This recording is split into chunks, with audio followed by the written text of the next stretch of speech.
تو ہمیں تو آپ اجازت نہیں دے رہے ایک جلسہ کرنے کی. نہیں، ان کو یقین ہے، آپ کو یقین ہے کہ ان کا احتجاج پرامن نہیں ہوگا؟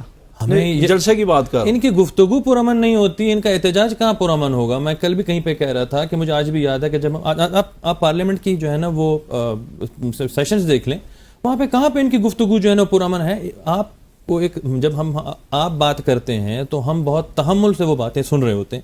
تو آپ جب ایک بات کر لیں تو اس کے بعد اس کے جواب کو بھی تحمل سے سنیں. میں بتا رہا تھا کوئی ہمارا ایک سیشن تھا امپورٹنٹ، لیڈر آف اپوزیشن تھے شہباز صاحب. تو ان کے ایک MNA صاحب تھے، ان کو اچھی طرح یاد ہوگا کہ وہ ٹیبل پہ چڑھے اور انہوں نے آئین کی کتاب اٹھائی اور یوں پرائم منسٹر کو مارنے کی کوشش کی، اور وہ ماری بھی انہوں نے، وہ لگی نہیں، کسی نے ہاتھ دے دے بیچ میں. تو ان کی تو میں تو کہہ رہا ہوں گفتگو بھی پرامن نہیں ہے، تو آپ کون سے امن کی بات کر رہے ہیں؟ یہ کمنگ بیک ٹو ہم یہ احتجاج والے معاملے پر آئیں گے. دے سکتا ہوں ان کو؟ جی آپ دے دیں. دیکھیں، سب سے پہلی تو بات ہے تحریک انصاف کا 3 دن پہلے سوابی میں جلسہ ہوا ہے. بتائیں وہاں کیا ایشو ہے؟ تحریک انصاف کا جلسہ تھا، ایک بڑا تاریخی جلسہ ہوا ہے، بہت بڑا جلسہ ہوا ہے. اور شاید یہ بھائی اشارہ کر رہے ہیں کہ قومی اسمبلی میں جو گفتگو ہوتی ہے اس قسم کی، آپ مراد سعید صاحب کی بات کر رہے ہیں. انہوں نے شاید کبھی خواجہ آصف صاحب کی گفتگو نہیں سنی، کبھی عطا تارڑ صاحب کی شاید نہیں سنی، انہوں نے کبھی شاید طلال چودھری صاحب کی نہیں سنی، انہوں نے شاید کبھی عامر صاحب گفتگو میں، اور میں آپ کی صرف بات کر رہا ہوں، گفتگو میں اور شور شرابے میں، شور و غل میں، چیخنے چلانے، پیپرے پھاڑنے میں فرق ہوتا ہے. وہ بہت اچھی باتیں کریں، وہ بہت اچھی باتیں کرتے ہیں. جب آپ بات کرتے ہیں سنیں. میری آپ سے گزارش ہوگی کہ ان کے کچھ سارٹ آپ دکھا دیں جو ان کا وے آف لینگویج ہوتا ہے، جس طرح وہ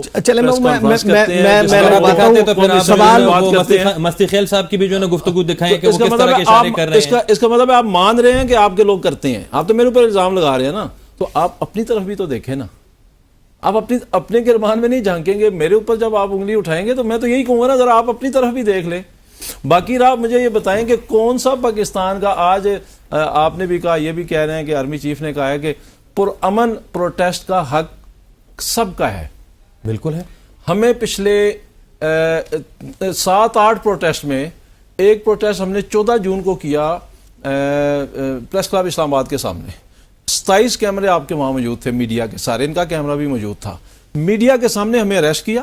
ہم 10 لوگوں نے عید جیل میں کی. یہ جو عید تھی 20 جون کو عید تھی، 17 جون کو عید تھی، اور 14 جون کو ہمیں اریسٹ کر لیا. ہمارے اوپر FIR کیا دی آپ کی گورنمنٹ نے کہ انہوں نے پولیس پہ حملہ کیا ہے، پولیس سے گنیں چھینی ہے، پولیس سے انہوں نے وائرلیس چھینی ہے. جو بنوں میں ہوا وہ بھی پرامن تھا. یار کو خدا کا خوف کریں. وہ تحریک انصاف نے نکال دی تھی بنوں میں، تحریک انصاف نے نکال دی تھی دیوار وہ تحریک انصاف نے نکال دی تھی، وہ تحریک انصاف نے نکال دی تھی. اس میں ساری عوام تھی، ساری پارٹیاں تھیں. ٹھیک ہے، اس میں جماعت جو اسلامی کے لوگ کام بھی شامل تحریک انصاف نے تھے. لیکن مجھے ذرا اس کا جواب دینا. اسلام آباد میں آپ کیا کر رہے ہیں ہمارے ساتھ؟ ہم پروٹیسٹ کرتے ہیں، آپ 780 لگا دیتے ہیں، اور آپ کہتے ہیں کہ ہم آپ کو اجازت دے رہے ہیں. ماجد نظامی صاحب، میں نے کیا تھا درانی صاحب سے، سوال کا جواب مجھے ابھی تک نہیں ملا کہ وہ کون سے آئینی ادارے ہیں جن کے بارے میں وزیراعظم کہہ رہے ہیں کہ جیسے تعلقات آج ان کے ساتھ آج سے پہلے کبھی نہیں تھے. پاکستان کی سب سے بڑی آئینی عدالت کے 8 ججز، ان کے متعلق کیا کہہ رہی ہے مسلم لیگ نون، ان کے لیڈرز سب نے دیکھا. 6 ججز ہیں پاکستان کی دوسری سب سے بڑی آئینی عدالت کے، اسلام آباد ہائی کورٹ کے. وہ خط لکھ رہے ہیں کہ ان کے کام میں مداخلت کی جا رہی ہے، ان کو ہراساں کیا جا رہا ہے، ان کی فیملی ممبرز کے ساتھ کیا صورتحال ہے. پارلیمنٹ جو ہے وہ ایک بل پاس کر رہی ہے جس بل میں وہ واضح طور پر سپریم کورٹ کے ایک فیصلے کو انڈو کرنے کی کوشش کر رہے ہیں. تو یہ کون سے مثالی تعلقات کن اداروں کے ساتھ ہیں وزیراعظم صاحب کے؟ جی بہت شکریہ. یہ جس حوالے سے اسٹیٹمنٹ دی جا رہی ہے سے ہے جو پچھلے کئی سال میں رونما ہوتے رہے ہیں، اور ہمیں یاد ہے کہ عمران خان صاحب بھی جب اپنے دور حکومت میں تھے تو وہ بھی ایسے ہی بیانات دیا کرتے تھے کہ ہم ایک پیج پر ہیں، یہ کیسے ہو سکتا ہے میرے علاوہ کوئی وزیراعظم آ جائے، میرا تو متبادل ہی کوئی نہیں ہے. ابھی مسلم لیگ نون یہ تمام بیانات کیوں دے رہی ہے؟ ان کے اندر ایک سراسیمگی یا گھبراہٹ کیوں ہے؟ کیونکہ انہیں یہ معلوم ہے کہ جو بھی بیک ڈور گفتگو ہوتی ہے وہ کس طرح کی جاتی ہے، اس کا طریقہ کار کیا ہوتا ہے، اور اس کے بعد پھر حکومت کے اور اپوزیشن کے دن بدلنے میں دیر نہیں لگتی. تو چونکہ انہیں اس تجربے کا علم ہے، وہ اس سے گزر چکے ہیں، تو اس لیے اس وقت حکومت تھوڑی سی پریشان نظر آتی ہے کہ جو ہم نے 2 سال پہلے 3 سال پہلے کیا تھا کیا وہ ہمارے ساتھ تو نہیں ہونے جا رہا. اس بنیاد کے اوپر